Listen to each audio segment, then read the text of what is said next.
a competent authority must objectively conduct the investigation so that a case could be presented before a court, and one must get an opportunity to, share his or her view before a court, which unfortunately the same people who were supposed to be doing the investigation were leaking and doing the investigation through the media.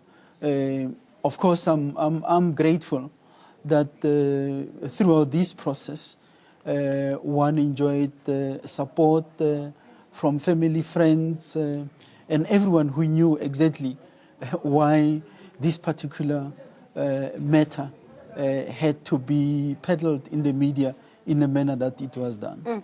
We'll go to the specifics of the case and the fact that you've vindicated and that you have had support. But in the main, I suppose mainstream media, as you're saying, that there has been this perennial cloud of corruption, that you are just generally corrupt, since you have taken office, or whether in your position as acting commissioner. Why then would that be if there isn't any merit or substance to those allegations? Yeah. People, unfortunately, suffer from a short memory. They've got a syndrome of some kind. I did not only start facing these allegations at the point when I was appointed an acting National Police Commissioner. I faced these allegations since 2009. In 2009, there was an allegation that I used state funds to pay for or to host a birthday party. At the same time, there was an investigation that there was an amount of about 450,000 rands which was used for booklets and for employee health and wellness, and allegedly it was my responsibility.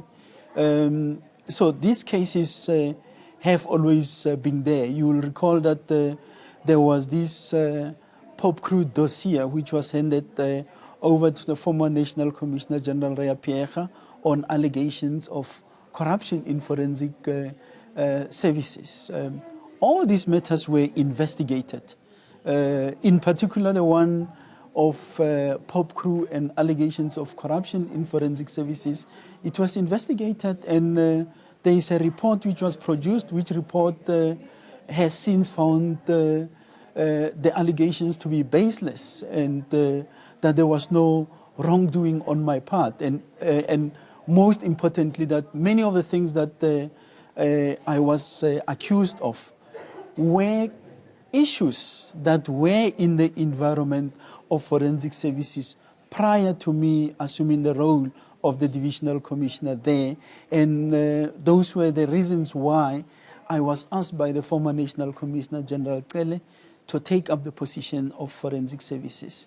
So despite the fact that even the report has found nothing wrong, this current investigation, for example, was investigating the very same report which found no wrongdoing on my part. So you have commissioned an investigation which cost the state 736,000 rand, and you don't believe that report, and then it is part of the IPIT investigation. And the very same people who allegedly were whistleblowers then are the same people that went to IPIT for this. So there is also this thing of corruption relating to the awarding of the contracts. The contracts that they are talking about are contracts which some of them were awarded dating back 2006. I was not in the office of the National Commissioner. I was not in a position... And you say that there have been extensive investigations, but I think there is still a skepticism in terms of the authenticity, the veracity, and whether these particular investigations have been thorough, or that there has been a level of a cover-up, because we somehow stuck on this thing that there is corruption. If it has been investigated and the desired outcome is not what we experience, then there is a question or a cloud of suspicion around the reports. Well, why make it my problem? Because the allegations are against me. The investigation is not conducted by me. On the birthday party of 2009, that investigation was conducted by the Hawks. and the matter was taken to court. The investigation found no link with me. And even those that were accused, who happened to be my PA and a brigadier in the police, were found not guilty. In actual fact, they did not even have to testify before a court. So they were found not guilty. So why do we have an issue with that outcome if we conduct investigations to deliver reports to the court? The investigation relating to the pop crew allegations is an investigation that was sanctioned by the former National Commissioner General Pierre. She appointed a private forensic firm to conduct that investigation. That report was not communicated to me. It was communicated to her, which was then released 2 years after it was made available by the CPN Forensics. So if you have got issue with the outcome of the report, why is it my problem while I'm not the one who's appointing those that conducted the investigation?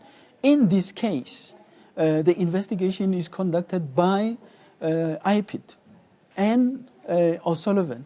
They present, they have an obligation to take a winnable case before a court. They have been in the public domain talking about this case since 2016. Why will you in 2018 not be able to present a case before a court?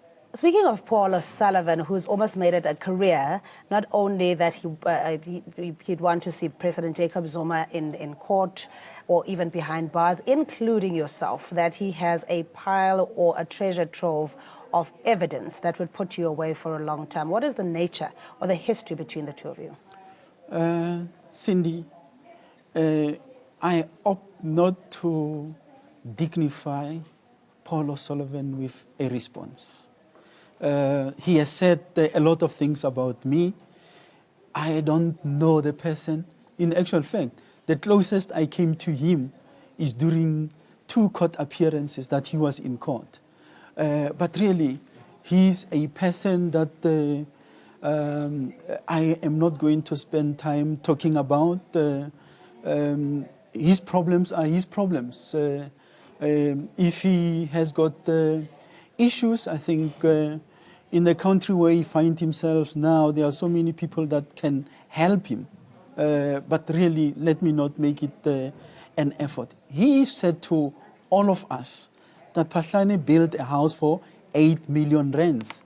Him and Robert McBride have been talking about this forever. Can they come back and tell you where is that house? Where is the proof of that 8 million rands? The second thing we were told was someone bought me a music system for 80,000 rands. Despite the fact that they have got proof that I have paid for that music system, they will not come forth and say to you that this is what we have found. But would you agree, though, that there is conflict of interest if that particular procurement was done with a service provider of the police while you were in office? I have spoken to that matter before, and in my view, there is no conflict of interest. That particular person referred to had a relationship, a contractual relationship with National Treasury, from whose contract procurement realized in respect of what we use in the police. I did not go and ask anything relating to those services. I have spoken to the person, have an arrangement with her as an interior designer, and I have paid for those services. It doesn't mean that if the police are buying cars from Toyota, and I happen to have a Toyota, and I need spare parts from Toyota, I can't go there because the police are doing business with Toyota. It really has got nothing to do with me. Similarly, the relationship which is much spoken about with Mr. Snyman in respect of the cars now, the 2 cars, because there is this thing about Mr. Snyman bought me cars, and that was a Toyota Hilux and a Polo. And I have accepted that there are cars that were in our possession as a family. Those cars were sponsorship vehicles for community outreach programs. I have never been in any of those cars because I've got my own cars. And those were his way of contributing to community development in our community outreach programs. Now, and how you're not referring to your personal, your family estate, as it were. You're talking in your capacity as the acting commissioner, that the outreach programs would have then been for the benefit of policing and community policing more specifically. No, this has got nothing, the outreach program that I'm talking about has got nothing to do with the police. It is, as a family, our own way of giving back to the communities. I've got young children who, for example, will deliver food parcels and whatever to the needy. When it is winter, we will put money together, buy blankets, and through our church, take those to the needy.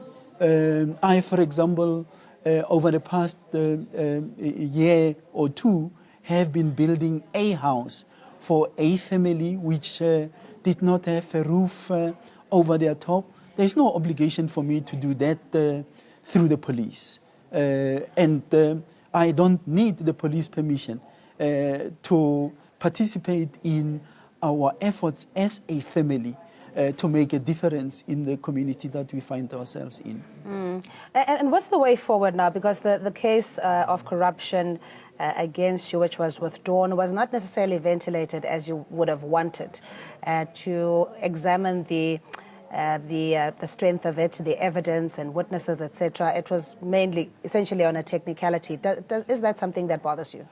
Look, the one thing that we must understand is that the withdrawal of a case doesn't necessarily mean that the case cannot be reinstated. I think it will be fair to allow the investigation to be conducted. I was hearing that there is a broader investigation. Let the investigation be conducted, and if there is evidence of any wrongdoing on anyone's part, let that case be brought before the court. And if I'm one of those that are to be before a court, I will welcome such. I will present myself before a court and deal with it accordingly. We're going to have to leave it there. Thank you so much for your time this morning. Much appreciated. Thank you. All right, so that's former Police Commissioner Khomotso Phahlane joining us in studio in reaction to the case of corruption and fraud that was withdrawn. And the family, as he's articulated, rather relieved with this, but it does not mean the end as yet, as it may just as well be reinstated. For now, though, we take a quick break. Thanks for staying with us.